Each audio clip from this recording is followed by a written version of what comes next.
What's going on, everybody? This is James Grimm, Mass Facts Voice, and you're here for another Facts Project review. Today, we're going to be covering Image Comics News from the Fallout issues 2 and 3. Of course, written by Chris Condon and artwork done by Jeffrey Allen Love. Now, if you got a chance to check us out back in June, we actually had a whole podcast episode with these two creators talking about this particular comic, about a possible post-apocalyptic event at a nuclear bomb testing at a military base in Southern Nevada in the early 1950s. Now, these three issues all are pretty much singular because they all revolve around the perspective of one singular character. Issue 1 is, of course, the entire bombing testing with the character of Private Fallows, who is looking at this whole situation very weary and curious to the fact of why are we doing the test now? And 2, why has the test been moved a lot closer than what it should be? To the point where it totally affected his entire troop, and they have now been turned into man-eating, rabid, zombie-looking creatures. To the point where Private Fallows has now taken his escape to a very small town diner in the middle of the desert. It's called Eat at Joe's, which should be very familiar if you watch a lot of Looney Tunes. And you get to see now these other singular characters that we get introduced to in issues 2 and 3, namely Mad Rob Collins, his quote-unquote girlfriend Irene, Joe, Charlie, and Nance. Joe, Charlie, and Nance all work in the diner, and Mad Rob Collins, or Rob, let's just call him Rob, just happens to have shown up because him and his girlfriend, or if you want to call Irene a girlfriend, have just gotten into a fight, and he has just kicked her out of his car. Lo and behold, she did not know that a bunch of rabid military gentlemen were going to chase her, capture her, and infect her. Because Rob is now at this diner, and this is literally off the events of what happened in issue 1, where Private Fallows just shows up to the diner and says, we need to board up all these windows and doors as soon as possible, to where nobody is necessarily listening to him or moving, or better yet, believing what he is saying. And it's funny because of the artwork that Jeffrey Allen Love does, because he does a lot of illustrative work with shadows, as you can see from the 2 books behind me. He tends to have all the characters to the point where he'll show you what they look like if he wants you to. But other than that, most of the characters are pretty much outlined and spaced as they are. As a matter of fact, there's this one particular scene where Rob has a conversation, very direct, with Private Fallows, and then it leads me to the understanding and surprise that Private Fallows is black. And the way that Rob is talking to him leads me to understand that I almost forgot what time period this was. Because regardless, there is, in 1950, there is still some portions of the United States that were segregated. So when he talks to him in a certain manner, it's very subjugating, it's very bigoted, and it's very racist. So, or better yet, he almost went there, but he didn't.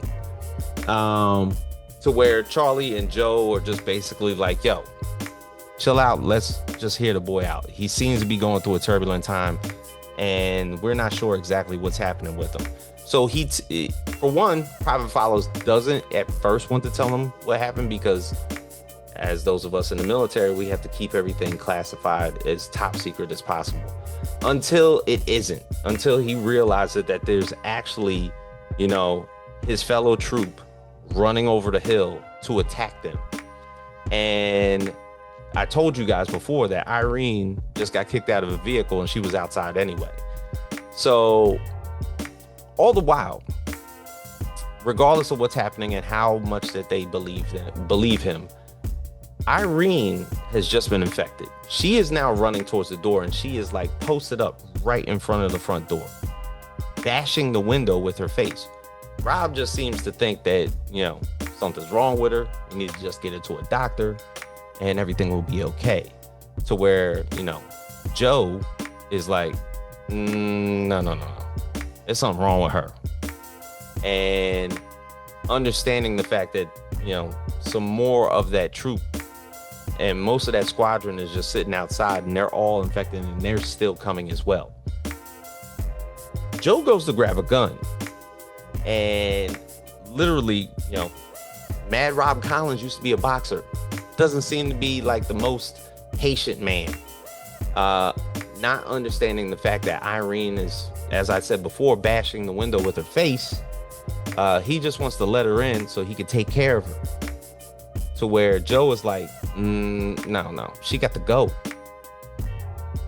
And this leads us into issue 3, to where this standoff of sorts tends to happen. But we start with the perspective of not just Mad Rob Collins in issue 2, but now it's to Charlie and Nance, who are, I guess, either the chef and the waitress of this particular diner.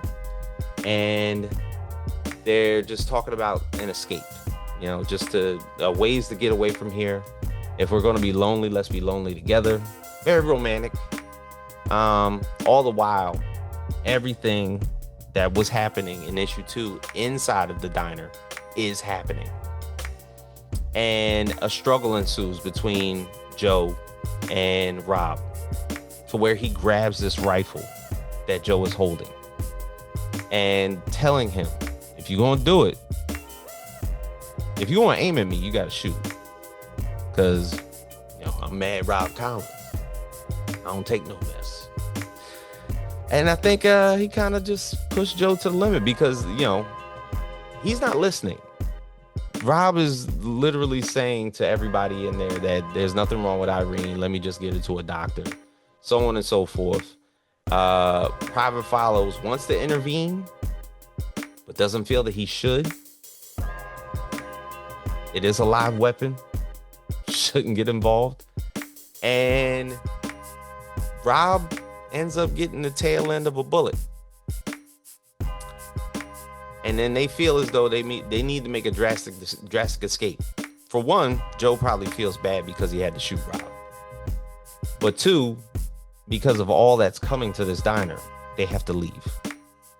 And that's where this kind of leaves us after issue 3. That not only did Private Fallows get to that diner that was about to get surrounded and try to warn people of what was coming, but now that everybody understands exactly what the prognosis of the epidemic might be, they all have to then scurry. And the thing is, there's probably more populated areas out there because they were in the middle of the desert. Where they're leading themselves to might in turn get a lot more people infected, which will make this into a bubbling climax of the story. So I look forward to more. Of course, you can check us out here at the Facts Project on our YouTube channel, and we will see you guys next time. All right.